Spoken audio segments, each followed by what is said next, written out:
qu'on a cherché à faire du côté de La Rochelle, et dès l'entame de la rencontre, dès la deuxième minute, sur un bon lancement de jeu sur la ligne des 22 mètres palois, eh bien le ballon rebondit rapidement avec Bergeon, un point de fixation dans l'axe pour essayer de resserrer la défense paloise. On va chercher les extérieurs, non, il y a un retour intérieur justement avec une bonne percée derrière le relais, les soutiens à hauteur, et c'est Mathieu Tanguy qui vient inscrire son premier essai de la saison après seulement 2 minutes de jeu.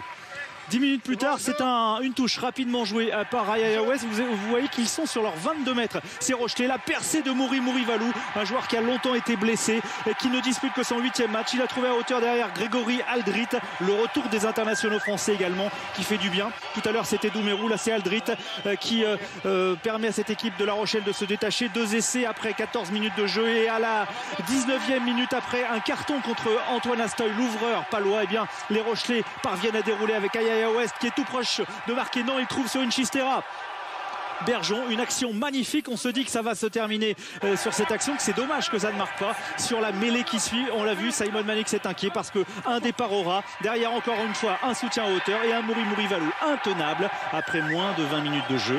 La Rochelle a déjà le bonus offensif en poche, 21-0. La supériorité numérique rochelaise fait des ravages dans la défense paloise. Vous voyez la circulation de balle, le soutien à hauteur, Mouri Valou encore pour la sortie de camp, le soutien à hauteur de West, il est servi l'ouvreur néo-zélandais, et il va marquer son 2e essai personnel cette saison à la 21e minute. Ça fait 28-0, 2 essais marqués en supériorité numérique. Il y a bien une réaction paloise quand même, une réaction d'orgueil de la part des Béarnais qui restent sur 3 défaites consécutives, qui ne sont pas encore complètement sauvés, et c'est un essai collectif marqué par Ray, le jeune talonneur, qui permet à cette équipe de relever la tête. On se dit alors qu'elle peut menacer le bonus offensif des Rochelais. Non, c'est impossible parce que ces Rochelais déroulent. Ils ont rajouté 3 points par la botte de West. Ensuite, c'est Levani Botia, titulaire au centre aujourd'hui avec Geoffrey Doumerou, et qui sert Arthur Rothière.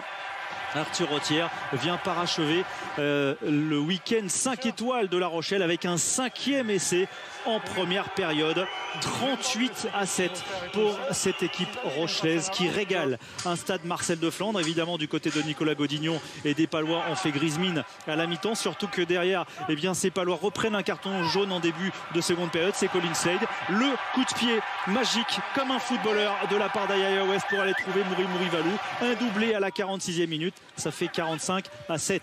Le public de Flandre, je vous en parlais, c'est la 46e fois, soit 3 ans et demi que ce public se régale, qu'il est complet dans le stade Marcel de Flandre. Il profite de la percée d'Antonio, du relais de Romain Sazi pour une nouvelle fois Arthur Rothière. Là aussi un doublé pour l'ailier aujourd'hui. 52 points déjà pour La Rochelle après seulement 48 minutes de jeu.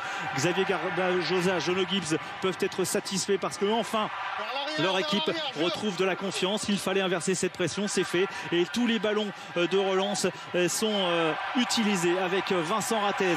Encore une fois le soutien de Saint-Zel qui vient d'entrer. Mouri Valou, on se dit qu'il va finir. Non, il est stoppé, Mouri Valou. Le ballon derrière est gratté par les Palois. Non, il y a encore le soutien qui arrive. Encore un ballon qui va sortir sur les extérieurs avec Saint-Zel qui est entré à l'ouverture. Et là, c'est carrément une supériorité numérique de 4 contre 0 dont va profiter Levani Botia pour son premier essai de la saison. Un essai marqué à la 56e minute. Là encore, un retour de blessure qui fait du bien à cette équipe de La Rochelle qui continue à dérouler face à une équipe complètement assommée, une équipe de Pau complètement assommée qui a déjà encaissé 8 essais. Et qui va en encaisser un 9e avec la percée du capitaine Romain Sazi qui trouve le jeune Thomas Bergeon pour son premier essai en top 14. Lui, le Rochelais à De Flandre qui marque son premier essai. C'est le 9e de son équipe à l'heure de jeu. Et les Palois vont quand même réagir. Ils vont en marquer un par l'Espio. Derrière, ils vont encore craquer. Le 10e essai sur la percée de Kevin Gourdon. C'est Vincent Pelot qui marque son premier essai de la saison.